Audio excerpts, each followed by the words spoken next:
Don't manually type out the text from a PDF where you can't copy and paste. We're going to use a text extractor that will automatically copy anything to our clipboard, even if we can't copy and paste it.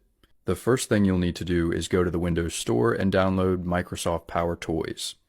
And then we're going to use the text extractor. And to do that, press the Windows key, Shift and T, and then select wherever you want, and it will copy that text to your clipboard.